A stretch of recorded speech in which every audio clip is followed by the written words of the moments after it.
On today's Techno Babble, cable management.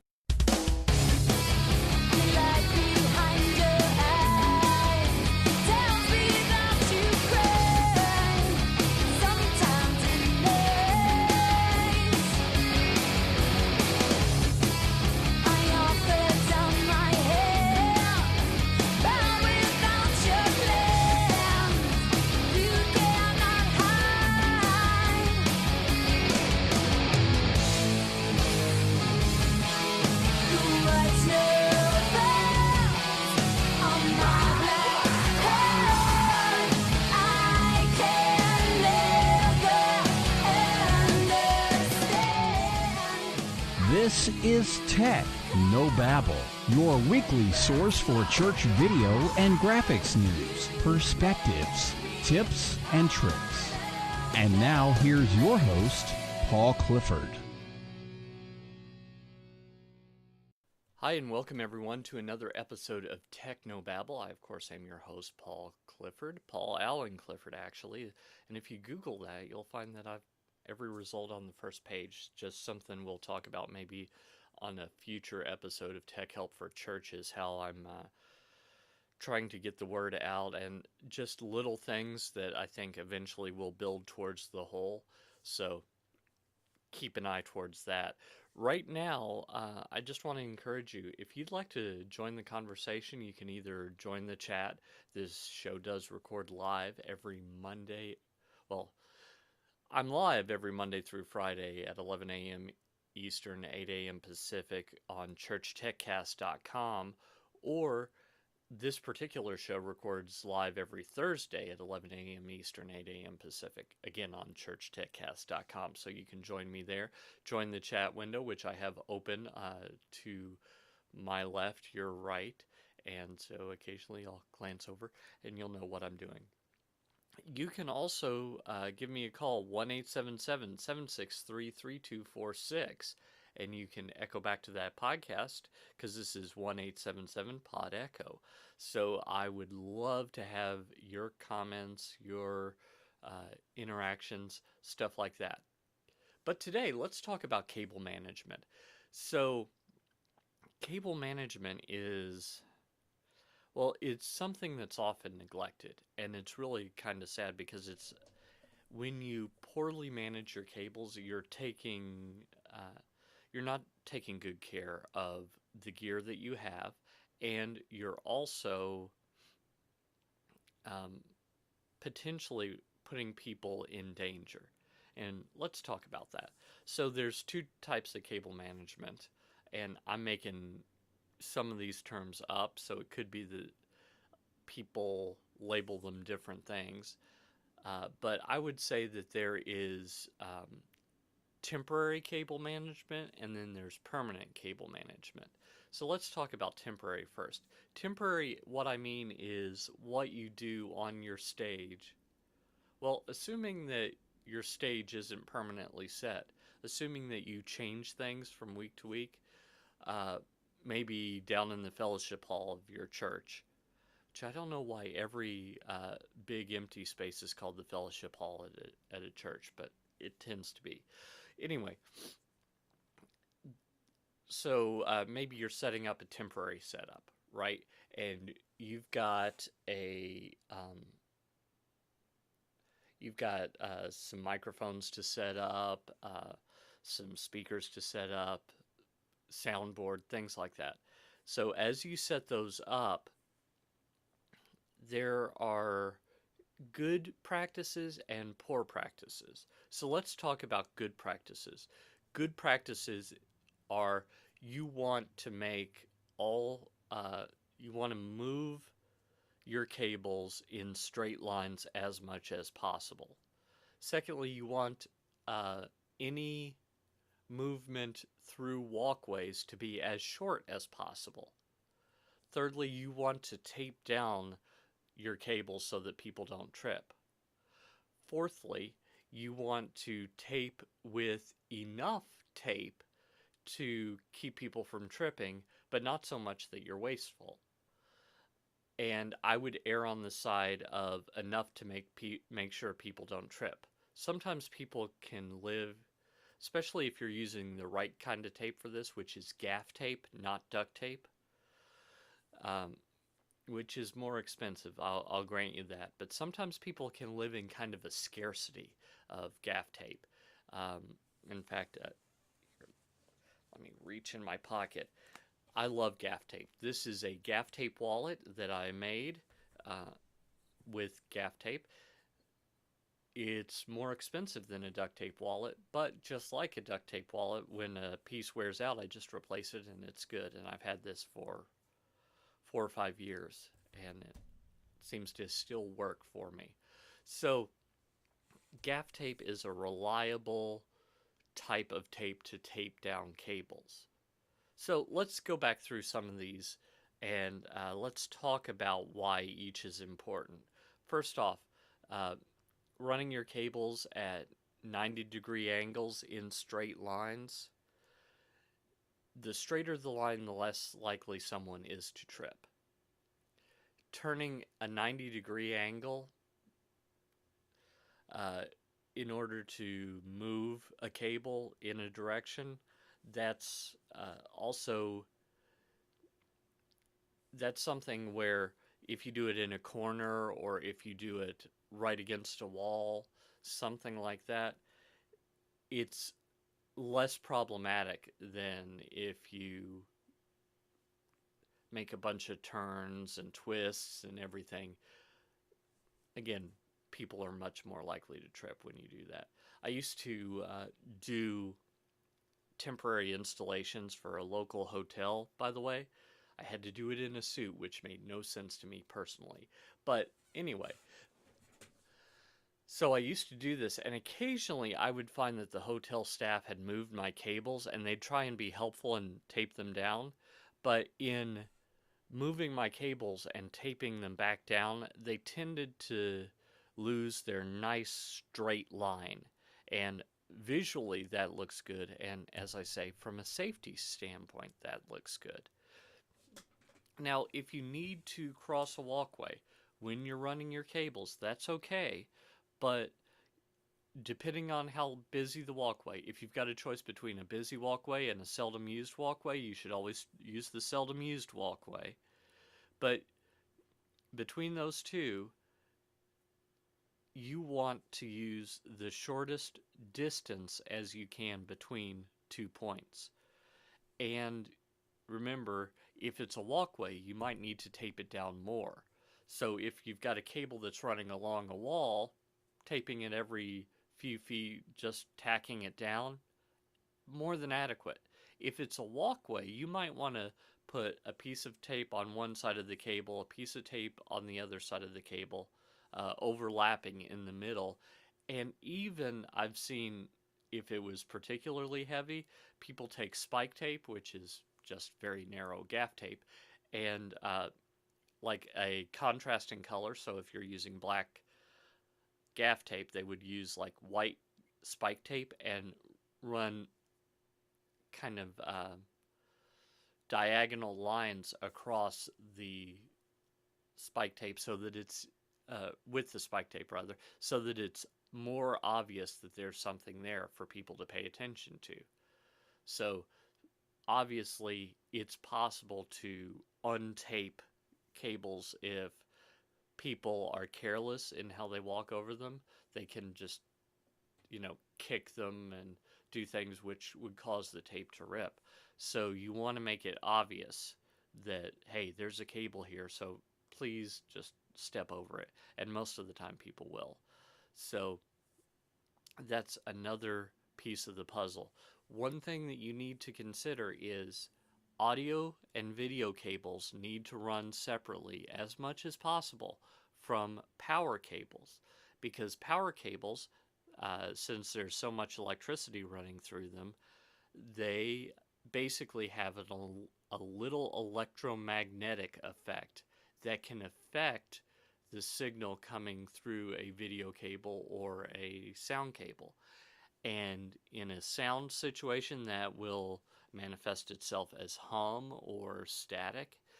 And in video, you'll see kind of a faint bar moving through the video signal. if it's an analog signal. If it's a digital signal, sometimes that will knock out the digital signal. So it's not good whatsoever. If you have to run both power and audio and video, one, try and separate them by at least a few inches if they have to run parallel.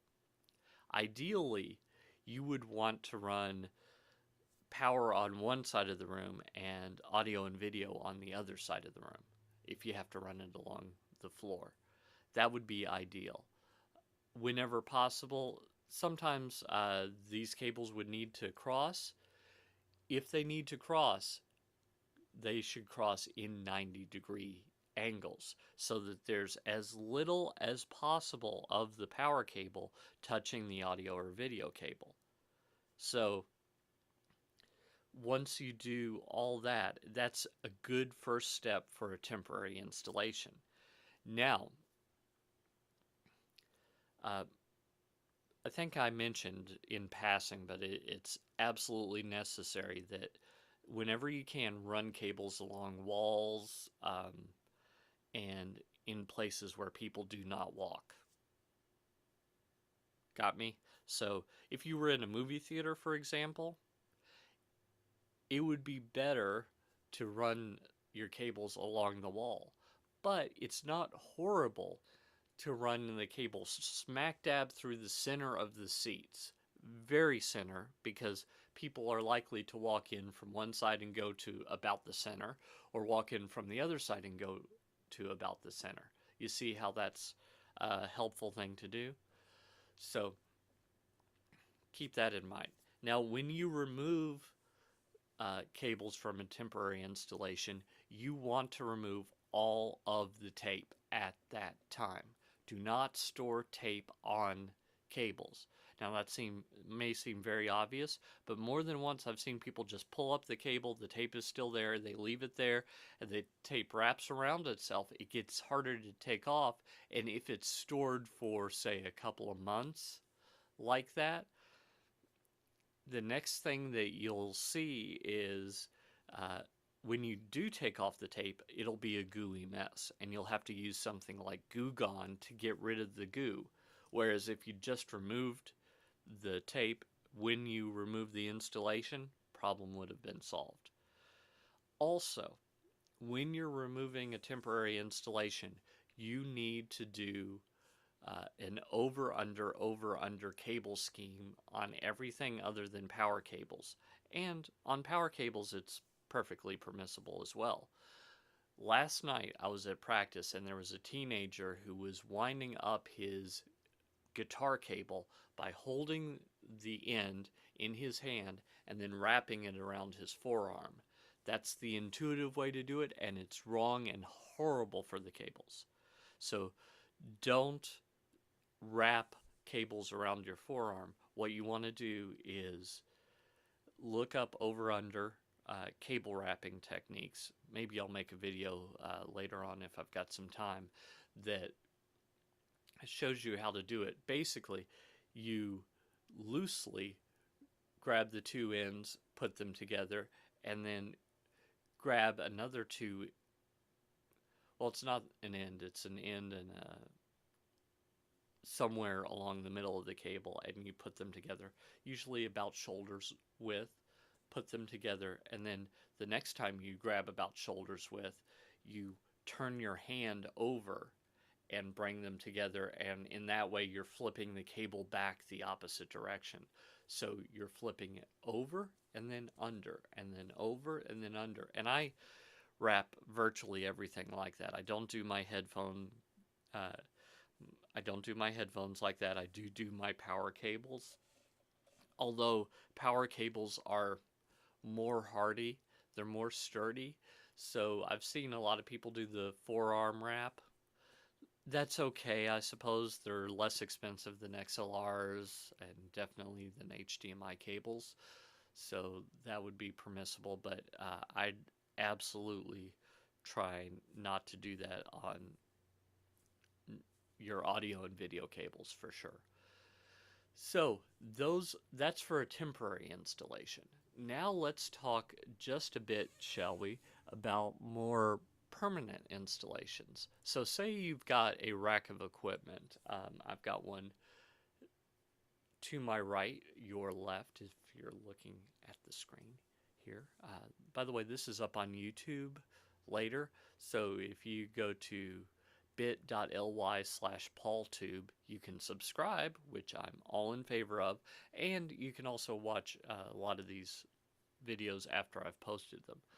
So I've got a rack of equipment over here, and these racks are pretty standard things. I think they're 22 inches, 22 and a half inches wide, and each rack space, I want to say, is it 1.5 inches tall?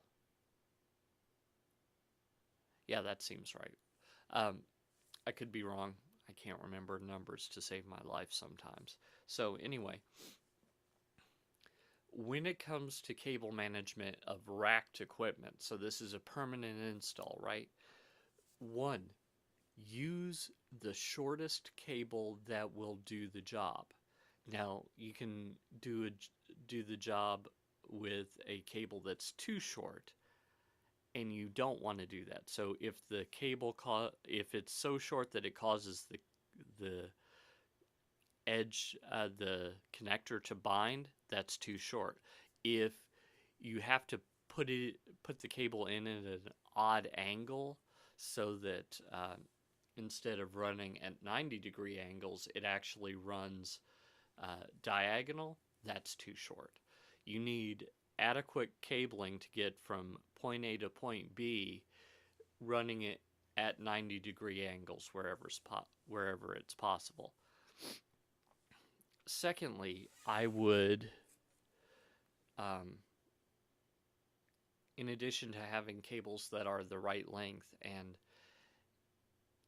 the best way to do that, by the way, is to make your own cables. So you can make RCAs, XLRs, BNCs, any of those types of cables you can make yourself and make them the perfect length for your situation.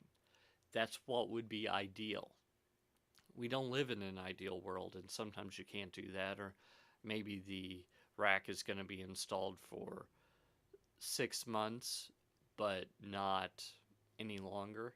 So you're not sure that you want, oh, here's a 2.5-inch cable, and here is a 6 3/4 foot cable, odd sizes like that.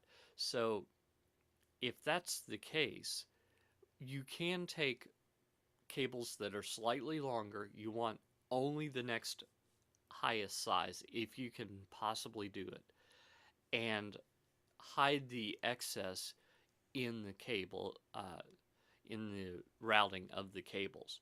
So again, you want to do 90 degrees. So straight up and down wherever possible, and horizontal wherever possible. And make those movements up and down, left and right, wherever possible, to get them where they need to go as expeditiously as possible. But again, remember, you don't want to run power parallel to audio and video, because you can get interference. So what I typically do when I'm building a rack of equipment is I will run power along one side of the rack, and I'll run the audio and video cables along the other side of the rack. So one thing that you might want to do is, as you're building everything out, make sure you've only got the cables that you have, you put them in the right position, and when they're in the right position, then I would temporarily put them in place with these twist ties. So you can get twist ties. A lot of times garbage bags will come with a thing of twist ties that almost no one uses. Just hold on to those. Just keep them. And then when you're doing something like this, temporarily put your cables where they're going to go with these twist ties, so that you have a good idea of where everything goes, get it nice and neat, and then go in with cable ties. You know, the plastic dealies that once you put them on, it's hard to get them off without cutting them. It's not impossible, by the way, but it is hard. So what I would do is I would dry fit everything with twist ties, get it beautiful, because when you do cable management well, it looks great. And then I would take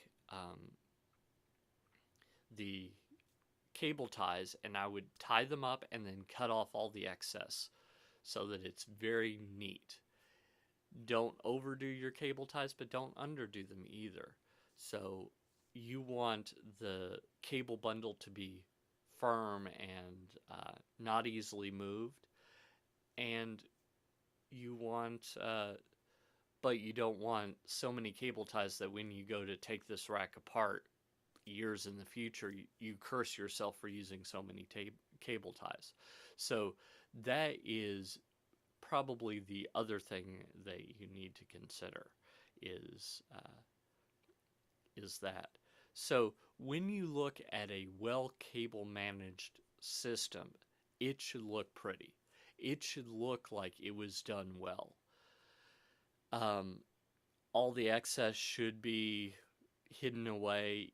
It should not look like a plate of spaghetti. If your cables look like a plate of spaghetti, you've made a mistake and you're going to have a problem. Now, there's something that I left out that I want you to keep in mind as well.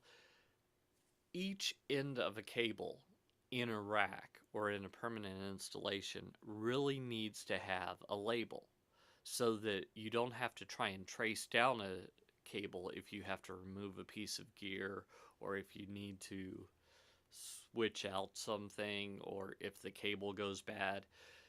You don't want to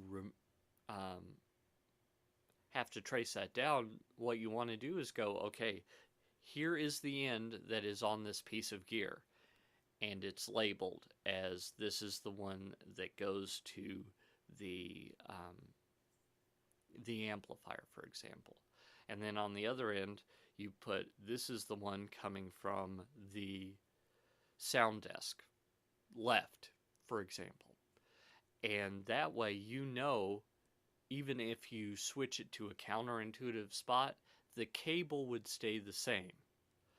So on both ends, you want to label that. Now, a cheap way to do that is, you know those little plastic bread wrapper dealies? They're square, they have a little notch cut in them. Save those, label them with a Sharpie, and then put one on each end of the cable. Problem solved. You can also use a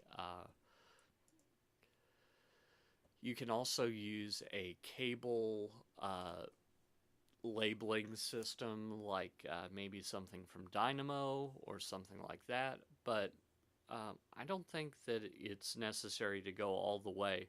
You just want to use what works for you and make it nice and neat, and that'll save you a ton of headaches later.